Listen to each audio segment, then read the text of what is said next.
Class 12 Food and Nutrition chapter number 2.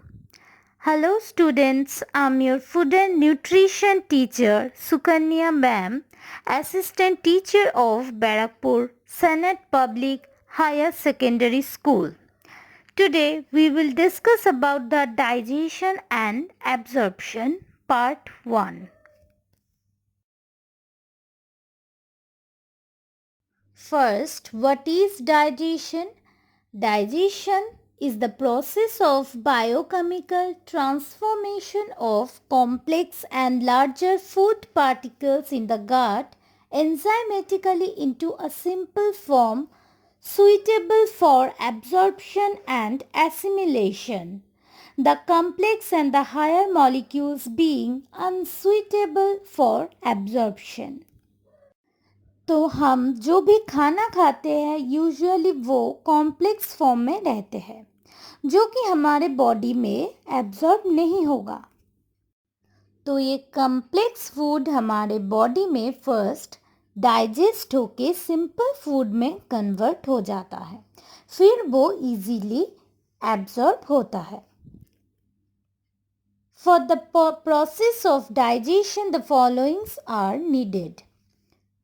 First one is digestive or alimentary canal and digestive or alimentary glands.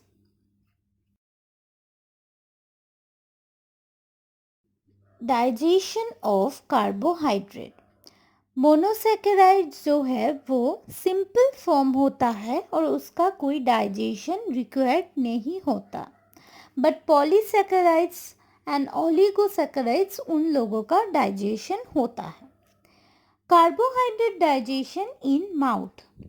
Teeth break down the complex carbohydrate into smaller pieces, thus increase the surface area. Within mouth, saliva is present. Saliva contains salivary amylase or tyalin. तो जो carbohydrate का digestion है वो मुंह से ही शुरू हो जाता है क्योंकि within our mouth ptyalin is present जो कि कार्बोहाइड्रेट को ब्रेक डाउन करता है मोल्टोस स्टेज तक. The optimum pH is 6.5 and temperature is 45 degrees centigrade.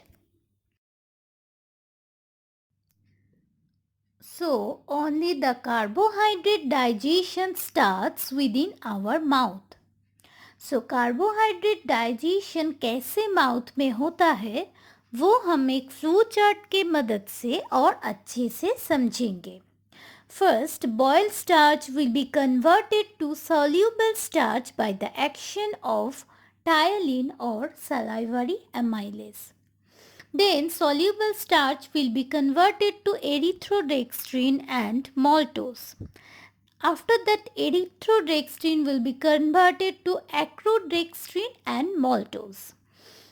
Then acrodextrin will be converted to maltose, isomaltose, maltotriose and mixture of dextrins.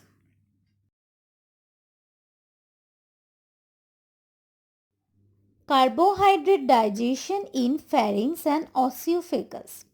No digestion occurs in the pharynx and esophagus, but peristaltic movements in this part can help in the transport of food from the mouth into the stomach. Then carbohydrate digestion in the stomach. Stomach contains gastric juice which does not contain any carbohydrate digesting enzyme. HCl helps in the hydrolysis of sucrose and breaking it into the glucose and fructose. Carbohydrate digestion in the duodenum. Duodenum receives two types of digestive juice. First one is bile that neutralize hydrochloric acid, produce alkaline medium. And second one is pancreatic juice from the pancreas. Pancreatic juice contains pancreatic amylase. It can act on both boiled and raw starch. The pH for the action is 6.7 to 7. Optimum temperature is 45 degrees centigrade. Pancreatic amylase is only present in the infant after 6 months of age. And another enzyme is maltase. It can act on maltose and break it up into the glucose and molecules. जैसे कि मैंने पहले ही बोला था, maltose एक disaccharide है जिसमें 2 sugar unit रहते हैं.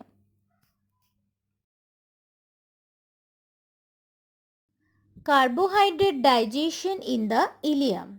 Ileum receives succus entericus juice which contains several enzymes. Some of them are sucrase that converts sucrose into glucose and fructose, lactase that convert lactose into glucose and galactose, and finally oligo alpha 1,6 glucosidase that convert isomaltase and dextrin to several glucose units. Digestion of protein. Dietary protein supplies about 4.1 kilocalorie per gram. At the end of the protein digestion, all proteins will be converted into amino acids. So first, protein digestion within mouth. Protein digestion does not begin in the mouth. Teeth break down the food particles into smaller pieces, thus increase the surface area. Saliva mixes with food, softening it, helps in swallowing.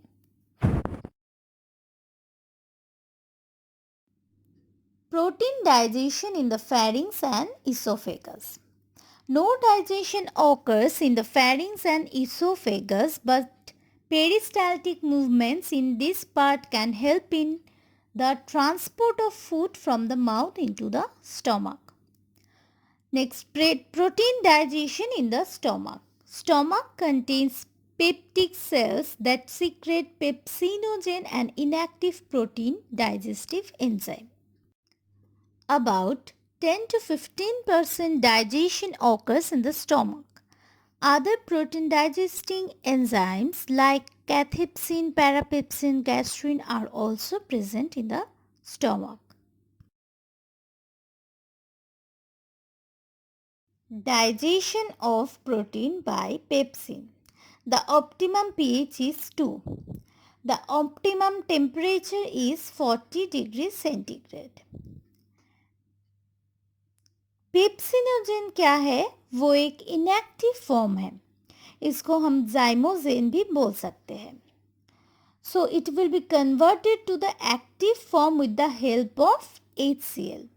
और active form क्या है? Pepsin है. Now pepsin will act on proteins and it will convert the protein into acid metaproteins, then primary proteases, secondary proteases, and finally peptones. Protein digestion in the duodenum. Duodenum receives two types of juices. First one is bile from the liver that neutralize the hydrochloric acid, produce alkaline medium. And second one is pancreatic juice from pancreas.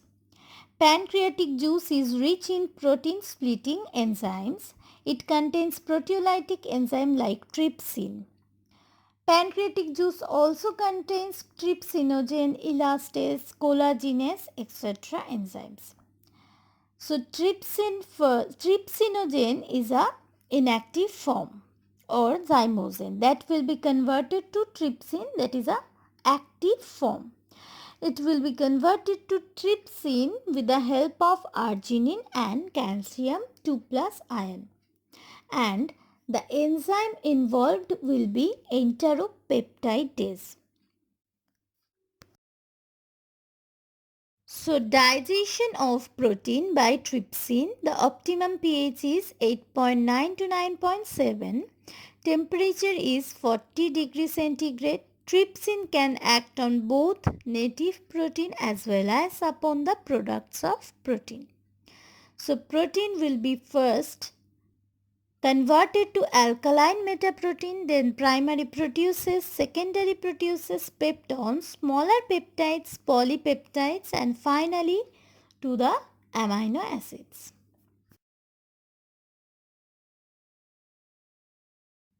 Digestion of protein in the lower parts of the small intestine. Aminopeptidase, carboxypeptidase, tripeptidase and tripeptidase now act upon respective protein molecules. Succus entericus contains the enzyme erepsin, which is made up of aminopeptidase and dipeptidase. It can only act on lower peptides.